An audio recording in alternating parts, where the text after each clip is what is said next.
All right. Good evening, everyone. All right. Let's see. We got a few people already in here.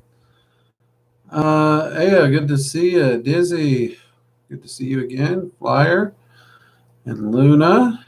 Uh, Dale and Oni-chan, welcome. Um, Already got a busy start here, and I have lost my coaster. There it is. Okay. Hmm. Oh, gotta have the coffee. So, uh, let's go over a few announcements while we're waiting on more people to trail in here. Um, Terror, hey, glad you can make it. 2D, what's up? Good to see you, mate. First off, let's go ahead and get the bad news out of the way. We will officially not be having Magical Coffee Hour this Sunday. I am just going to be absolutely swamped, and I do not see any way to make it back to the house and get set up, get cleaned up, and do so safely Sunday. So I do apologize for that. But we will be, of course, right back on normal schedule the following week. So I apologize ahead of time for that.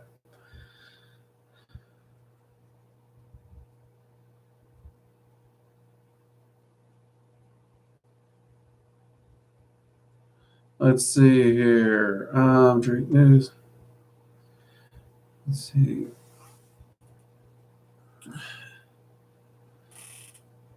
Joanne, good to see you.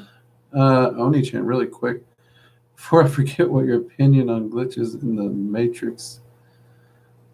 The Matrix is a fictional movie, therefore glitches therein don't exist. That's my opinion.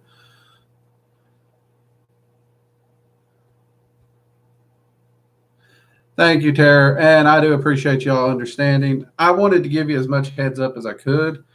I mentioned it last week during Magical Coffee Hour because I suspected this was going to happen. So I'm just wanting to give y'all a heads up. But we do have a good playlist of Magical Coffee Hour. You can go back and watch some of the earlier episodes you ain't seen in a while and still get your fill of my ramblings and goofiness if you would like. And I would actually encourage you to go back and watch the earliest ones where Linda's there with me making fun of me. That's always a great way to get a laugh, is to watch how she used to torment me when we first started Magical Coffee Hour together. Sam, hello. Daria, hello. Kara, greetings. Nope, we're just getting started, trying to get through a few announcements. You're not late at all. Let's see, Ms. Weeks. Hey, mugs up, Ms. Weeks. Are you guys getting hit with those storms that we're getting?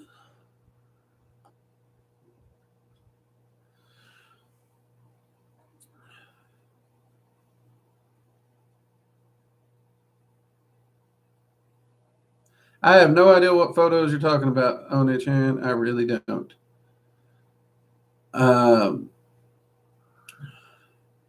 I've seen photos that fit that description, but have quickly been proven fake. But then that doesn't fit the description because you're saying that they were, because the ones I'm talking about were supposedly proven not fake, made no sense. But then a photo editor or analysis would show that they had been photoshopped. So I don't know if that's the same thing. We're talking two different things. That's a little too broad for me to answer there. Perhaps send me a link or something to it. That might give me a better idea.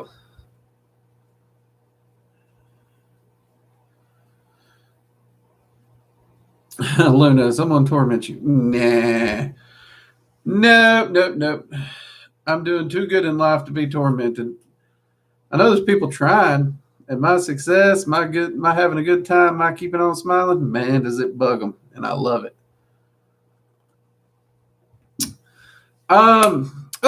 We got 16 people in here and only 7 likes.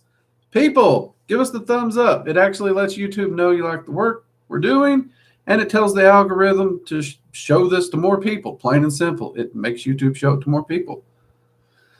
Cara, thank you. I thought it was time for a little change.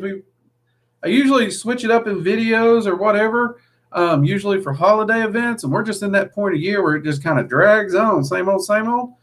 And I like a little change, and I was straightening up, and this one was right there. I was needing to fold it, and I saw it, and I was like, you know what? That is gorgeous. We're going to go ahead and use that one today. So, uh, but for my tier 2 and tier 3 members, I will be posting personal requests for the spell work. Not for July because we already did that. So it'd be August within the next week or so. So be thinking about if you need anything specifically that's outside just the broad general spell work you'll get anyways for being a channel member. And if you've not signed up for channel membership and you want to be included in the monthly spell working, it's still not too late. You can sign up for tier 2 or tier 3.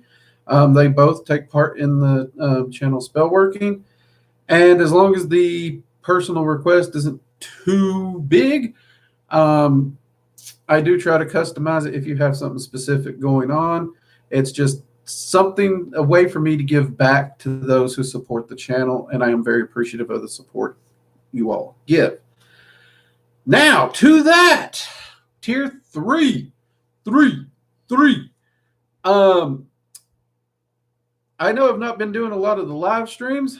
As you all know, I have been busy, but that's okay. I have been doing the Fae Path working and so many other things, but I am actually planning to chit chat with some of the Fae Lords and Ladies and see if I could share a bit more of the details of the notes in a tier 3 only live stream for you all. I know I can't publish publicly right now, but I'm thinking that might be something they're going to let me do. So keep your eyes and ears open for that. Probably in the next week or two, I should have a good solid idea, and I'll post it. And I will try to post it at least 48 hours in advance so that you can work around when it will actually be. Okay? So I do apologize for not being able to do as many live streams as I was hoping, but I am still planning to give you guys the content and that we can. And of course, this Fae Pathworking, this will be the first, I guess, window into it that anyone's been getting. So thank you for your support as always.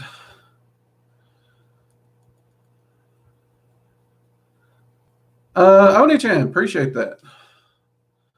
Let's see. Daria, I have a question about summoning demons. Some occultists insist on bindings the demons and calling on angels alongside them to control them, but it doesn't sit right with me. What is your take? I do not use angels to summon demons. I do not bind demons. Demons are of no threat to me. Demons, those who bind demons and seek to use angels to command them are people who are coming from strictly a brainwashed Christianic background. Demons and angels are the same kind of entities, literally. And many of the entities we today call demons were once deities. So this modernized demon versus angel whole holy war conflict is BS. And I've actually found you get far better results if you just approach an entity, whether it's angel, deity, or demon, with respect. I do not use bindings. I do not use summoning circles. I do not use guardians of the crossroads or guardians of the quarters. I don't summon angels, any of that. I treat them with respect. I have no need to fear them.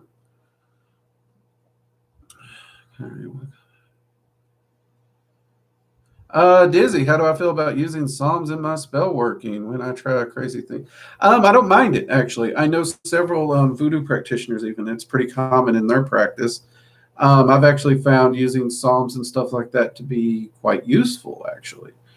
And many of you know I actually grew up in the church, Southern Baptist, and then later Assemblies of God, even took some seminary classes, actually quite a bit of seminary. So, yeah. I have no issues with it at all. I've actually found it's quite good. My big critique is I won't bastardize another religious text. I know a lot of people who actually try to bastardize or corrupt a religious text because they find it edgy and they want to be this like dark left-hand practitioner. I find that BS, and I will not disrespect or destroy another person's practice or belief, even if I don't agree with it.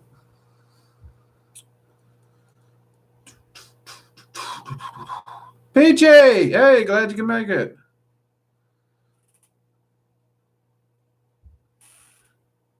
Hey, glad you can make it.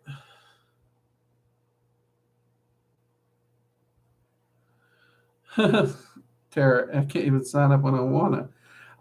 Tara, I don't know what is giving you so much trouble, mate. That is odd.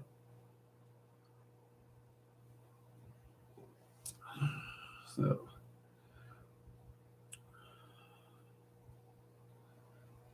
Daria, no problem, Daria, no problem. That's actually a really good question, and it's one of the things I'm hoping in the long run on this channel we are trying to break down some of this dogma and these misconceptions. That is one of the things that I've found, that where I focus on the science of magic as opposed to the religion and the stuff like that, that we have seemingly been able to shift past and move past a little bit. And I do see my students and even the followers of this channel constantly making leaps and bounds where they weren't because of these things. So, no, that's a great question, and I'm glad I was able to answer it a little bit.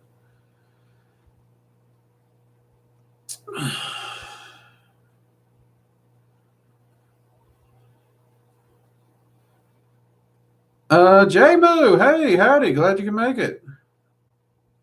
Good to see you as well. Mugs up.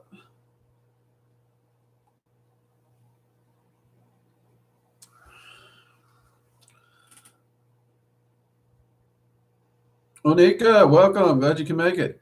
I love seeing the channel members, you guys as badges. They keep changing colors and, showing the amount of support you have for this channel. It really warms my heart. I appreciate that. I remember when y'all someone suggested I go ahead and turn that on. I didn't think anyone would use it, and you guys constantly just prove me wrong. You guys are amazing. Hello. Grand Bro, welcome. Oh, you're not cursed, Tara. We have bad days. We all have bad days. Well, when it comes to technology, if anybody'd be cursed, it'd be me. But I've been cursed since birth by that. Technology just never has liked me, and since studying, it's only got worse. I'm not allowed in the Apple store no more. So, and I don't blame them. Macy, welcome. Daria, do you have any recommendations of books about working with demons without the bindings and angels that would help a lot? This is a tricky one because honestly, Demons of Magic, by is it Gordon Weinstein or David Brand, is one of my favorites when it comes to evocation and working with demons. Now you will notice his sigils and some of his incantations utilize angels.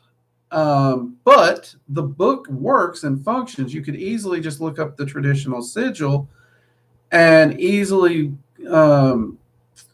do a simple incantation all your own without using his incantations just as simply, and modify it perfectly for that reason. So, like Paimon is a good example. He's one of the entities in that book, and actually, he's one of the entities I'm getting ready to shoot a video on, which I've been looking forward to doing Paimon for a while. But instead of using his fancy incantations in that sigil, you just go to the internet, get the traditional goetic sigil for Paimon, no angel names included, and then you would easily just you just utilize it in a quick incantation, and you can just repeat the name over and over. Paimon, Paimon, Paimon. Or my personal favorite, I'll even use the draconic incantation, which is Draconis Balash Lux Tenebris, but you can always get your own. I mean, EA Co-editing actually has a really good one. I have to give him props for that. The Alash, what is it? Alash Tal, Alash. I think it's Alash Tal, Alash 2, Ash 2, Alash 2, Alash Tal, Ash 2, something like that. I got it wrote down somewhere. But any of those incantations to get you into that trance state, and then you start reciting the entity's name and asking them to come. You could even use the hailing ritual here on this channel that we've got. You could actually easily utilize that. And that doesn't include any angel names, any bindings, anything like that. And you can easily just bring them straight over to you very easily.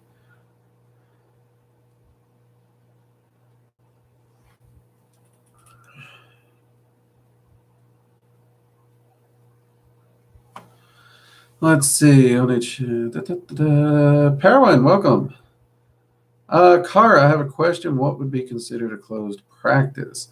That is a tricky question, Kara. There are some practices that are very much closed. Voodoo is definitely one. One should not be messing around with voodoo if you are not properly initiated, period. I would say most, if not, I'm going to say all Native American practices are closed. I'm not aware of any that's opened. Because unless you go through the proper initiations, again, you shouldn't be messing with it. Now, beyond those, magic itself as a whole is not closed. But what I would say is traditions should be respected and closed. So if a tradition specifically states to join a tradition, you must, and it lists off criteria, you should not claim that tradition unless you meet those criteria. I don't care how strict they are. You should not. Does that mean you're prevented from practicing magic? No. But, for example, Gardnerian Wicca has a very strict, or used to anyways, had a very strict regimen of who could and who could not say they're a Gardnerian Wicca. And it had to be passed down from Gardnerian to Gardnerian. You could not self-initiate. Groovy. I respect that. That means I will never call myself a Gardnerian Wiccan. Just won't do it. It's not my path. It's not my practice. It's not something I've been initiated to. That is closed off to me. Does that stop me from practicing magic similar to it? Nope, not at all. But at the same time, I'm going to respect their traditions and their path. If someone has a tradition and they have rules to entry, that's technically a closed path, and you have to respect those rules of entry. But magic itself is not closed. Does that make sense, Cara?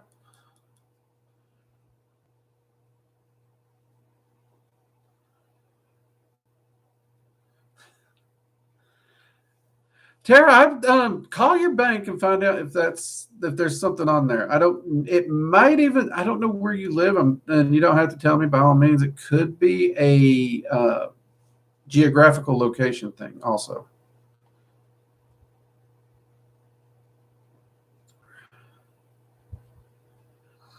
Luna, I feel Drake could have the rare talent.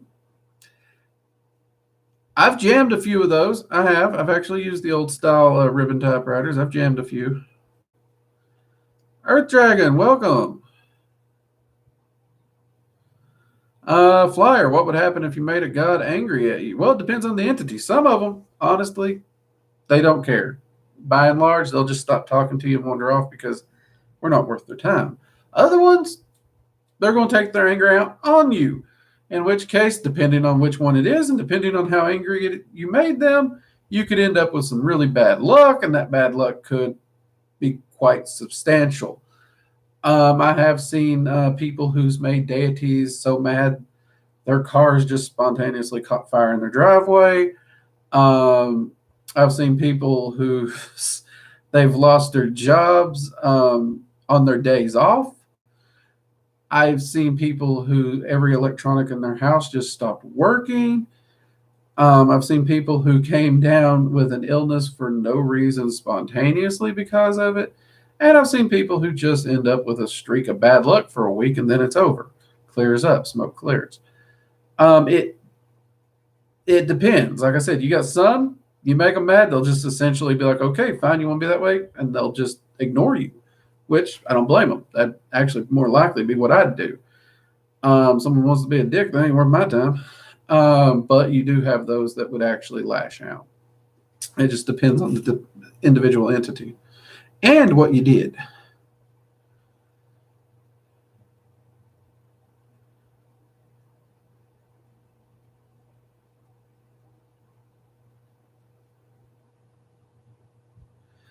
Dizzy, what would prerequisites for evocation be? Well, first off, you're going to have a good, solid concept of energy work and focus.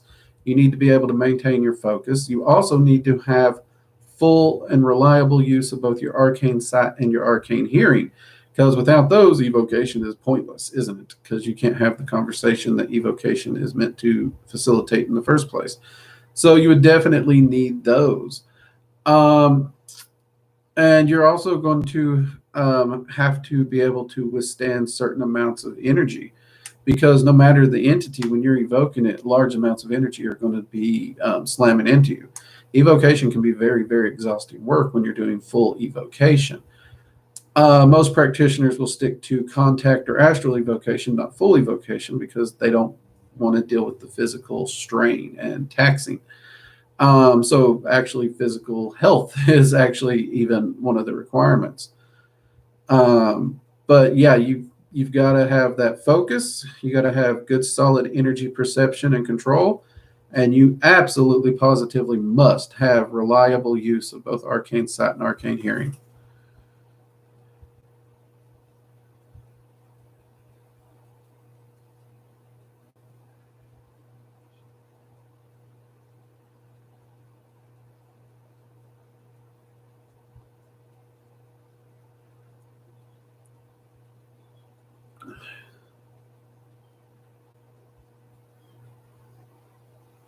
Yeah, the sigils I wasn't too overly fond of, Daria, in the book. Like I said, it's a solid book for function. Um, I have used the sigils, um, and I tested them because I don't like bindings. One thing I will tell you is the sigils don't do any kind of binding in that book at all. Angels and demons actually work together. There's not a heavenistic spiritual war going on. They are allies. The book doesn't go into detailing this at all because it's trying to approach it and make people feel more safe and secure in order to begin the practice. And anyone who begins the practice quickly learns that these aren't binding sigils. These angels aren't there to protect you. They are actually angels who are allies of these other spirits just as well. Um, so the sigils actually do a fairly good job because there's no threats, there's no bindings, there's no anything like that. In fact, the angels that are on those sigils are very close allies of the entity that is being called. So they are very functional, and there's no hard feelings, no bad vibes, nothing like that when you use them. I actually wish this is something that they would have put in the book, but I kind of understand why they didn't. Because honestly, some things are better to learn on your own. Let's see. JMO, thank you very much. Love the channel. Mugs up. Mugs up, JMO. Affiliates. I'm not 100% sure what you're talking about on the affiliates and the dragon part of the soul. Um, the soul, human soul, has no draconic elements in it. So that is going to be a meaning from a tradition, and I don't know how it's being used.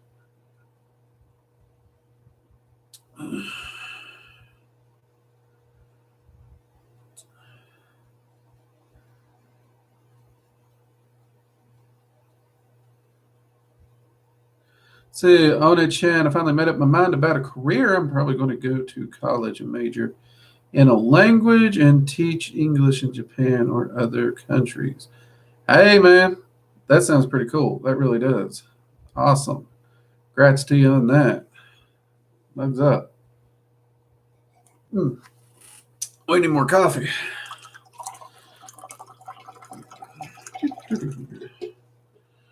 There we go. Now we got coffee.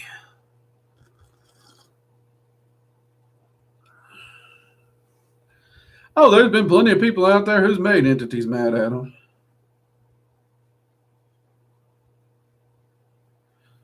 Let's see, A12, an hour of magic, bring the fire.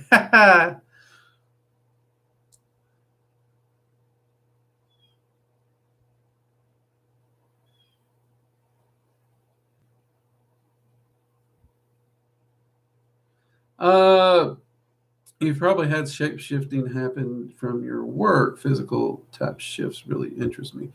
If you mean physical shifts on the physical plane, I've actually personally never seen any proof that long term shifts such as that are actually possible.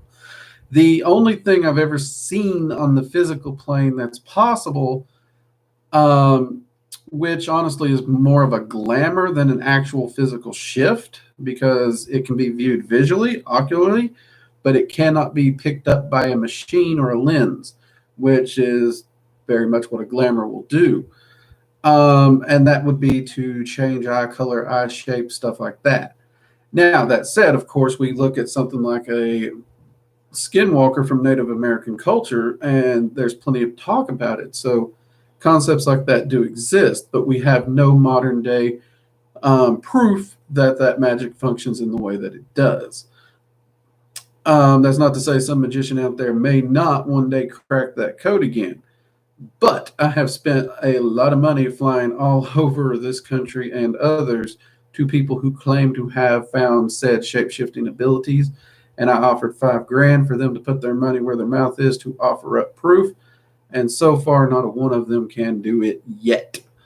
So at this time, until I have proof, I have to stay on the side of physical shape shifting is not accessible.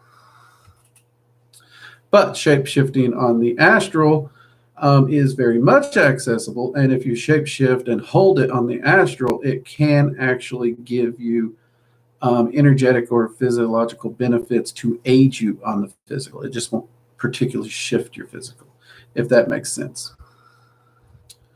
So, like, let's give an example so that does potentially make more sense. Like, let's say I was to shapeshift into a bear on the astral and hold that form as well, kind of a were bear kind of concept, and hold it. That would easily apply the vitality and strength of a bear to me, which would help me out here in the physical. And I have utilized that from time to time. One particular time was when I was forced to throw hay all day long. I was not in the best shape of my life at that particular time. I hadn't thrown hay in years, and believe me, anyone who's thrown hay, y'all know that sucks. But I wasn't about to let my friend down. I was going to help him. And yeah, so I utilized that particular style of shape-shifting magic in order to keep up with them. So I hope that helps a little bit. How do you sleep after all that coffee? Like a baby.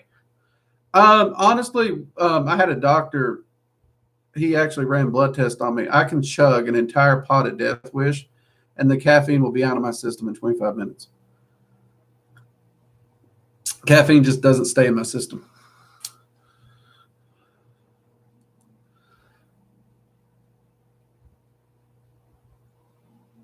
Do you think deities wish is to evolve more? Okay, I don't know if that's to wish us or them to evolve more. And to both of those, I would say yes. Deities are still learning and growing. They actually want to continue to grow and evolve. They are not these perfect beings that people put them on a pedestal for. They are just entities that are more advanced than we are, and they are still learning and growing. And yes, they very much want us to learn and grow as well.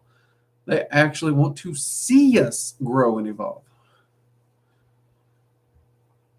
Let's see. Recently was reminded by Edgar discussing the children of the children of the channel. If you can discuss your findings and opinions on those two particular topics, I've not really read into Children of Light and Children of Ginel too much. But as far as the concept that deities and these entities actually do want us to grow, the answer is yes. I have no doubts in that at all. Every entity I've encountered, even if they're harsh teachers, at the end of the day, their ultimate goal is for us to grow and evolve and become self-empowered.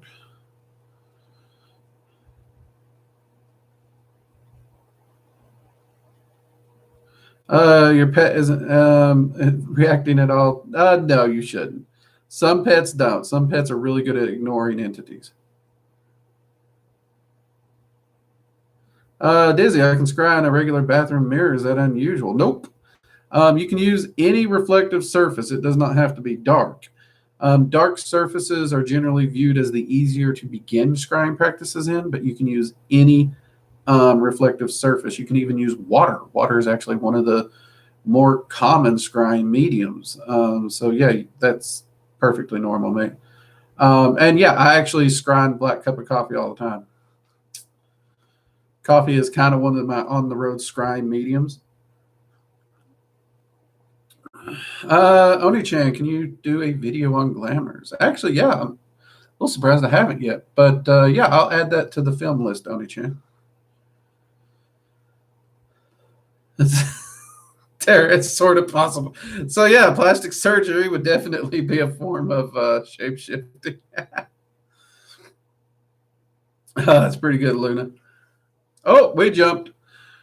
I'm gonna have to make that coffee cup, ain't I? Um, oh, astral shape shifting is very, very simple. It's the holding it long term is the hardest part because as soon as you lose your focus and your visualization, it'll shift back. So holding is the hardest part. Hey, Jedi, dude, Mike, good to see you. It has been a while. Glad you can make it. Mugs up to you.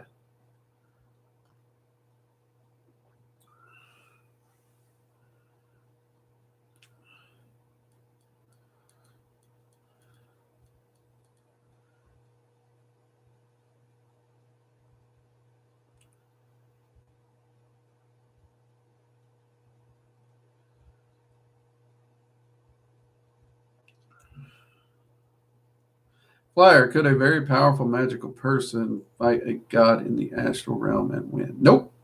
Actually, they could not. As long as you are held back by the limitations of your physical body, which, as long as you're attached to it, which if you're alive and living, you're attached to it, even through soul travel, you will be there will be limitations applied to you that will not be applied to them. So you will not actually be able to win a sparring match with them unless they allow it until you were to actually ascend. And even upon ascension, they have millennia of knowledge upon ahead of you. So that's a quick way to make an enemy if it's more than a sparring match.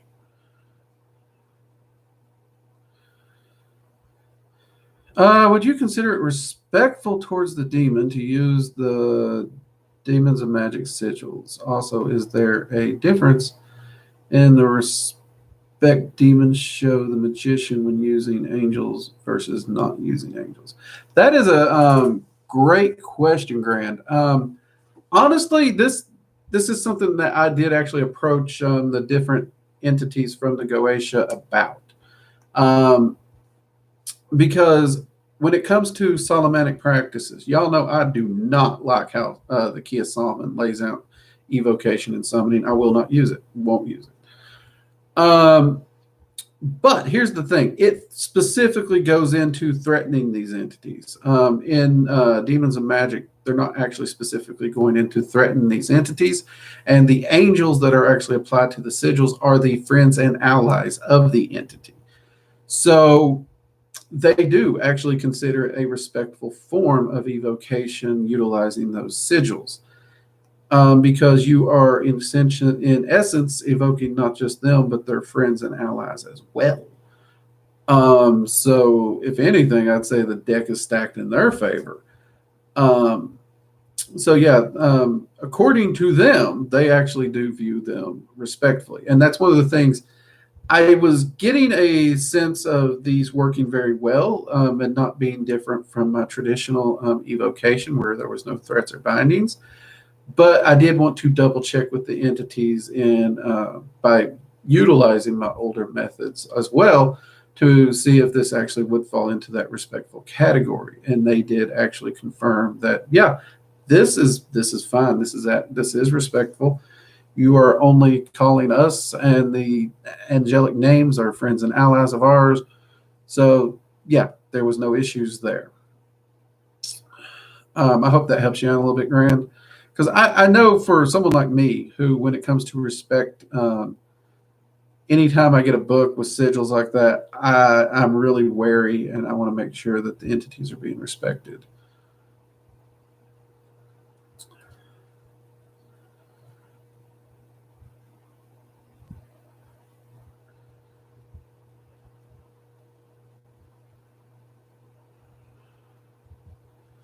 Let's see.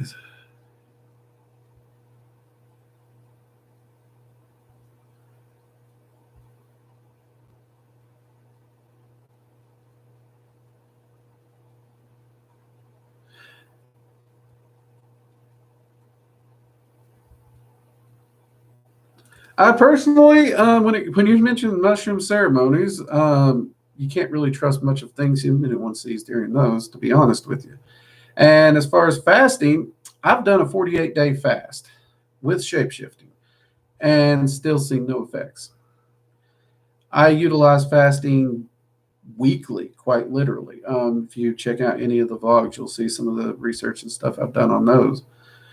Um, so yeah, um, still yet, even with those factors, very unlikely.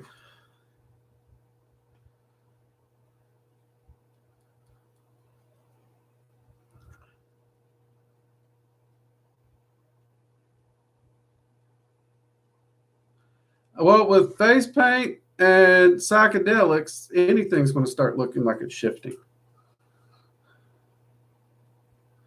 It's not speeding it up, it's an illusion.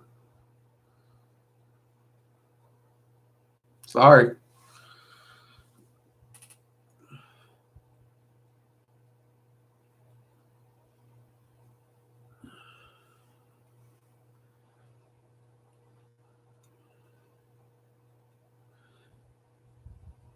You can do it, Tara. Keep it up.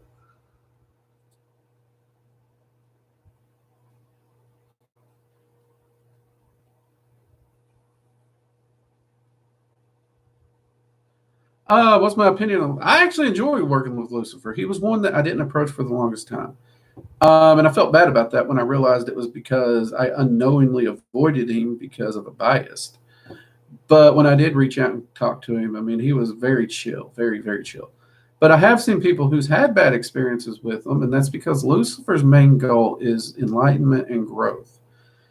And he will take the path that is going to help you reach that goal the best. So yes, that will often mean that he can be an asshole if that's actually going to be the thing that steers you in the direction quicker.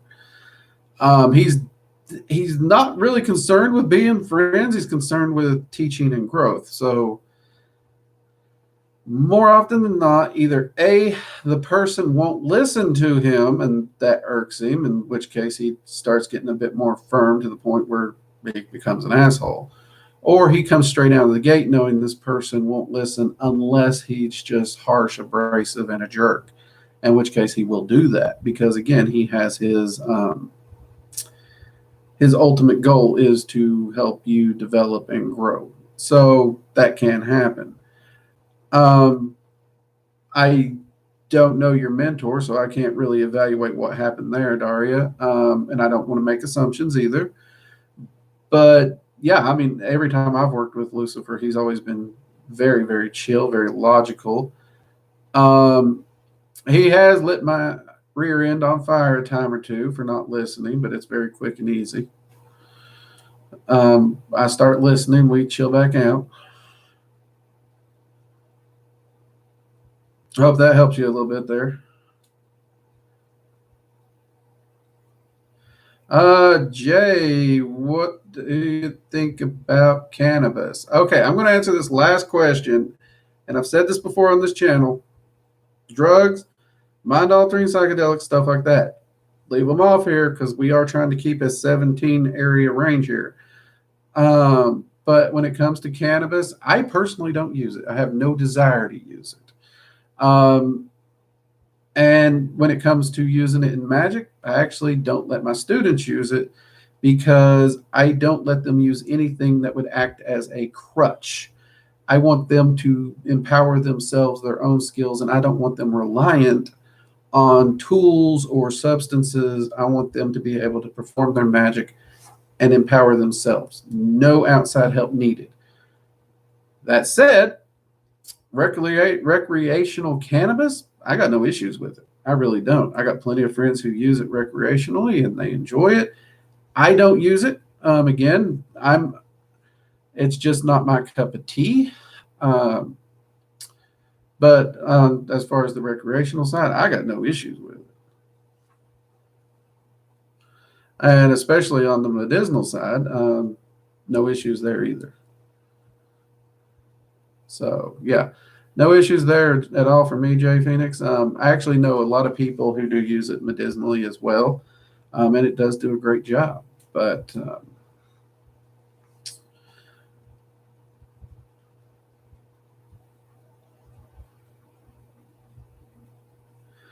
Jay Phoenix asks, are the goetic spirits part of our psyche or separate beings from themselves or both? That is probably going to be an eternal question based on people who work with these entities. People reach different conclusions.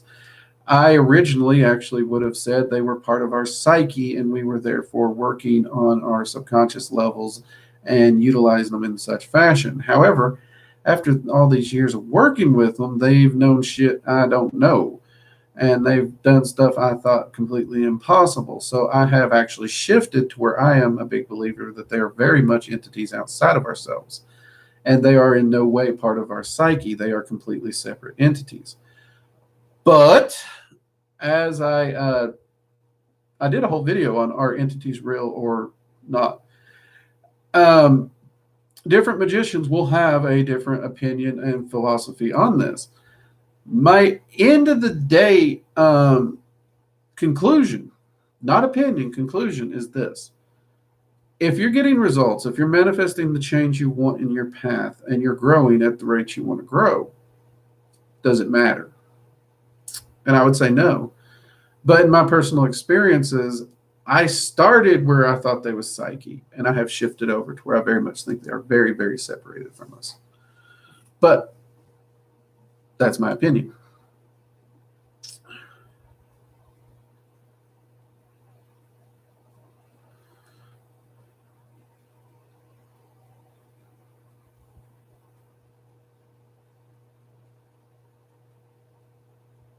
Parwin, there are people who have tried to place Lucifer as a incarnated physical human in China.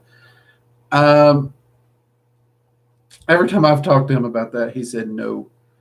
So I don't know where that particular thing's popping up, Parwin. I'd still have to do more research on it. Jade, hey, you made it. Welcome.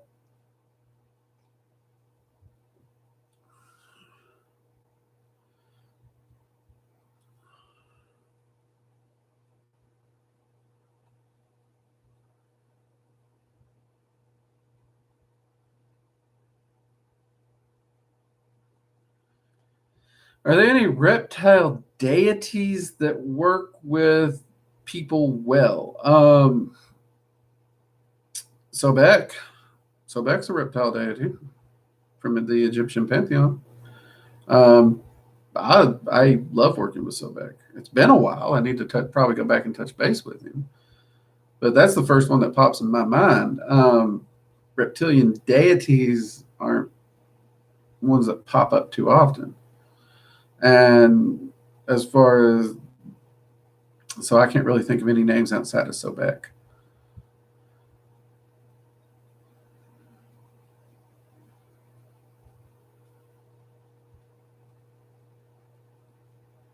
Flyer, if an entity wants to improve you, does it change you or the things around you?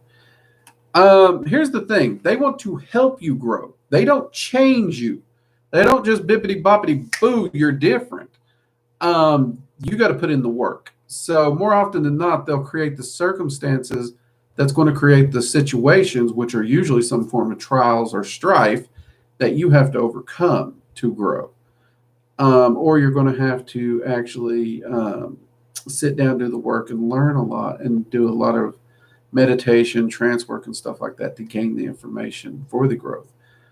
So it really depends on how they're going to change you, and what methods they're going to use and what methods would be best for you. But you can bet there's going to be a crap ton of work there. We're not talking about instantaneous change here.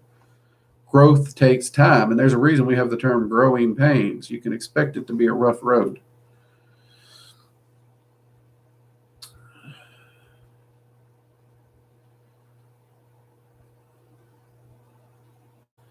Well, yeah, I actually have a video on the arcane senses here on the channel, with a few exercises. And if you go to workingdragonmystic.com, Daria, there's actually a deep dive class on arcane site that's free.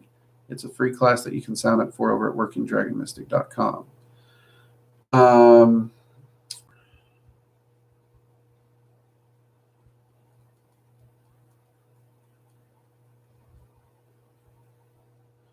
Can you meet other real people in the astral realm? Yep, you can do it. I have my friend Raven. Her and I do it all the time. And actually, when my wife's away from home, her and I utilize it quite a bit.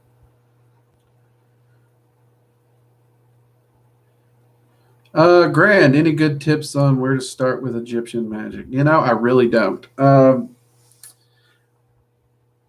I had a friend that got me started on Egyptian magic years ago, but me and the Egyptian deities did not get along well, especially me and Ra. So it was not my particular cup of tea. Some of the deities I'm still in touch with, but by and large, Egyptian magic's not really one of my focuses. So I've not really found a good place to start on that yet, Gran. I'd say do plenty of reading on it.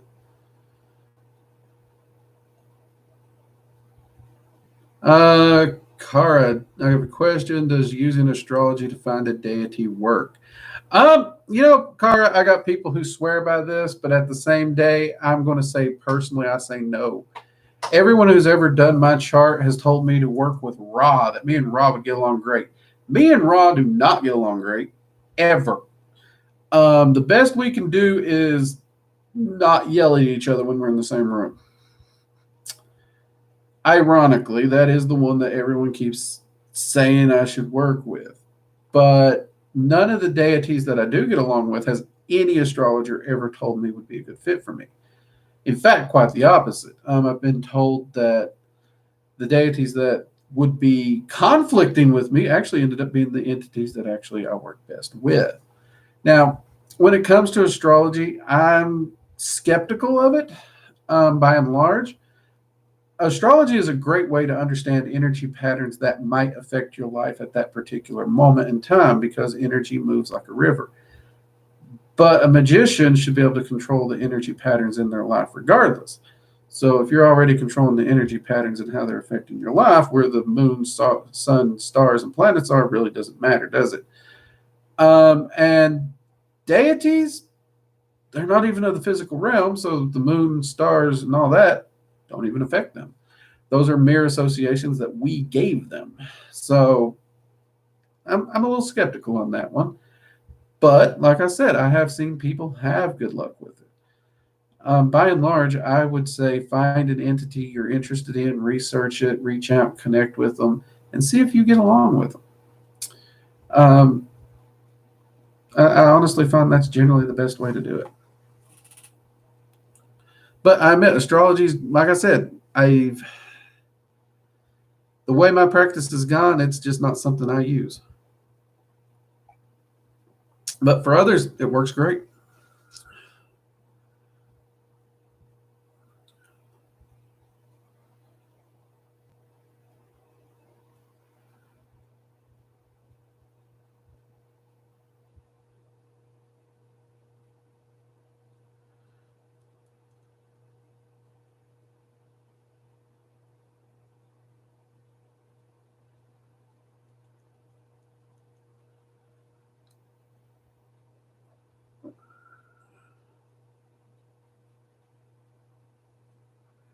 Don't worry, Luna, I won't kill you. Though, yeah, me and Ron are not twin flames by no measure of that word. Um, yeah, Flowerborn's right. It would depend on A, what you mean by combative magic, and it would also depend on you. Not all entities are going to be able to work with the same person equally well. Personalities matter. There are plenty of entities that are very good at teaching, but some people just can't handle their methods of teaching.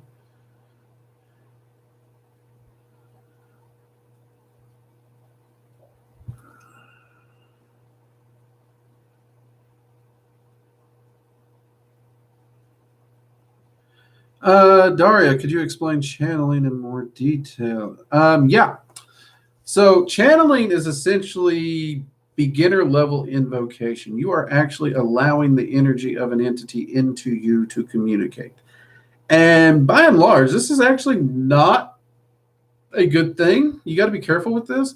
Anytime you are allowing that much energy into you that you're able to receive information, you are looking at the potential of it altering your energy pattern to mimic its energy pattern. And this can actually change you, it can change your personality. So you have to be careful what you channel. And when you're doing channeling or invocation work, there are magicians who actually use this because they are actually wanting that alchemical energetic shift to be more like the entity that they are actually channeling or invoking. Me personally, I do not invoke anything or channel anything unless I've worked with it and I trust it. And I have also seen, let's see, yeah, 8 mediums who channel in Washington State alone. In just the 5 or 6 years I was in Washington State, literally go to the wacky bin because they were willy nilly channeling everything and anything, and it drove them insane because they never guarded their energy, they never grounded, they never took the time to rebalance their energies, and they just kept going and going and going and going. We have this concept in modern spirituality where channeling is just reaching out, connecting, and talking with these entities. It is not. It is a form of invocation. If invocation's here, channeling's here, and on this far side of deep invocation, we have what's called possession.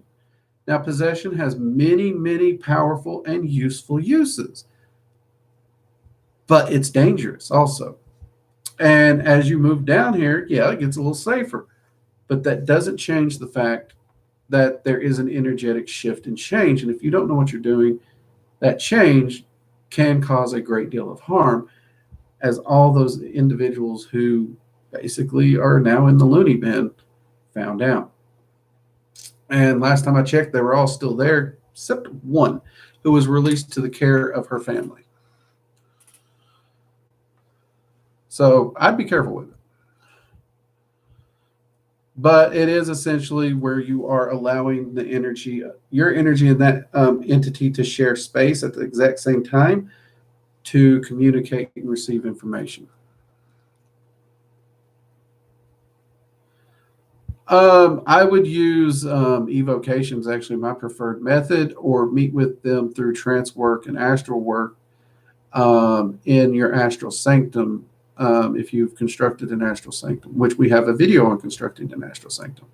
Communicating with them on the astral is still externally, so you don't run that risk of the energy swapping problem.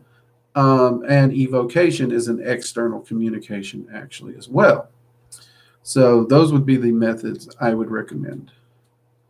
And again, like I said, I know people who they don't bother with evocation at all. They go straight to invocation. It's part of their practice. But these magicians and sorcerers and sorceresses, they understand what they're doing. They know the risks.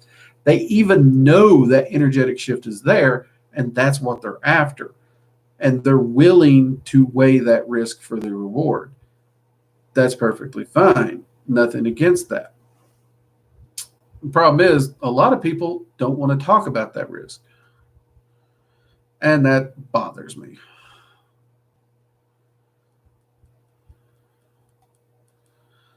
I'm not sure what you want to know. Chaos dragons are in charge of creation and destruction. That is exactly what they do.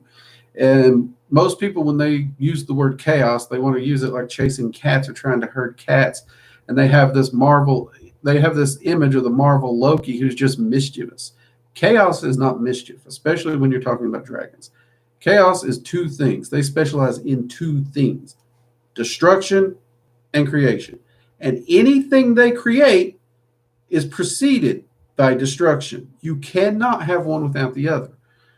That is why chaos dragons are so hard to work with, and I have seen so many people get themselves in trouble. They will call on a chaos dragon. They're like, I need you to fix this. I need you to remove this blockage. I need you to help me manifest this. And they don't realize there is a shit show of destruction coming down upon them. And newsflash, chaos dragons, they don't care about your opinion. They don't care about your feelings, your opinion, your wants, or your desires. If you ask them to help you solve a problem, if four of your best friends, the person you're married to, are actually creating that problem and you don't want to lose them, but you've asked a chaos dragon to help, you're going to lose all of them. Those relationships will be removed from your life. You ask the chaos dragon to fix the problem, it will fix the problem. And you may not like the solution. Careful what you ask for. Because once you set a chaos dragon in motion, you're not stopping it.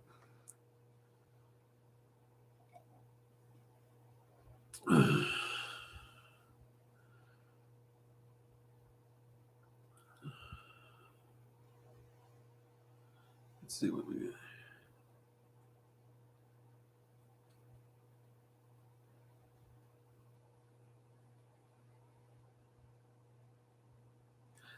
Okay, I love dragons. I mean, dragon magic is my primary. But you do have a lot of people who get themselves in trouble with it. Like if you go into the ruler videos, you'll find out there's people just begging me to post the higher rulers, and they're trying to figure out why I won't. And the simple answer is the rulers won't let me because they know these people will not go through the processes and learn to understand what they're working with. And then they'll jump in and work with one of these rulers and probably get themselves killed, hurt, or worse. And then they want to blame everyone else for the choices they made, which, sorry, Magic's about 100% accountability. You want to blame somebody, get your mirror, look into it, and blame the person you see, because Magic is all about self-mastery. You got no one to blame but yourself. But I adore dragons. I absolutely do. That's one of the reasons the Dragon Magic 101 and 102 was some of the first courses I tried to get up on the school after the meditation course, because there's just not enough on Dragon Magic out there. So, okay, we are reaching our time here, so we're going to have to get ready to wrap up.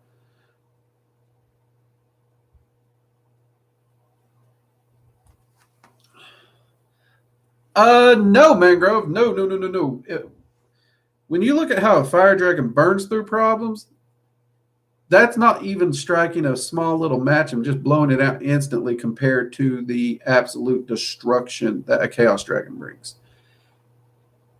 They deal with destruction on a absolute, utter destruction from existence level. Literally. It's a level of destruction most people can't comprehend. You got to be really, really careful when working with chaos dragons. So it's a little wonky there. Okay, we are at 8 o'clock, everyone. So let's go ahead and go through some closing announcements. We do have a video coming up this week.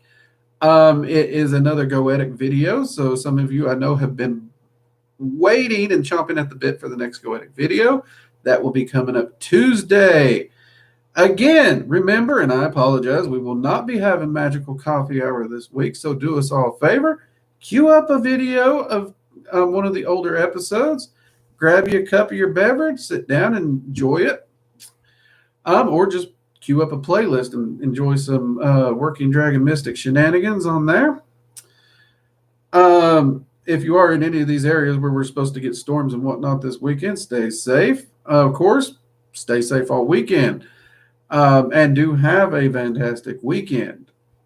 Beyond that, if you haven't and you are interested in becoming a channel member, there is a link below, as I said, And if you sign up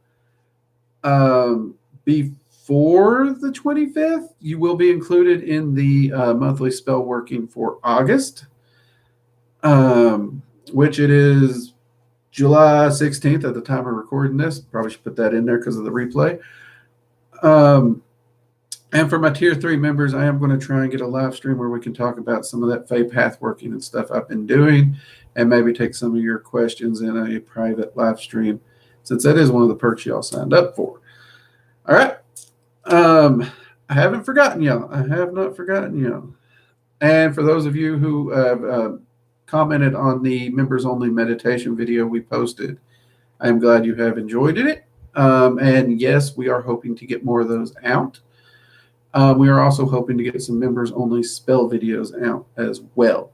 So we are going to continue to add more to the members only section for those who are supporting you as a way to say thank you. It has just been a really, really crazy busy year, but that is awesome because the channel is growing, and that is why we are so busy, and that is a beautiful thing.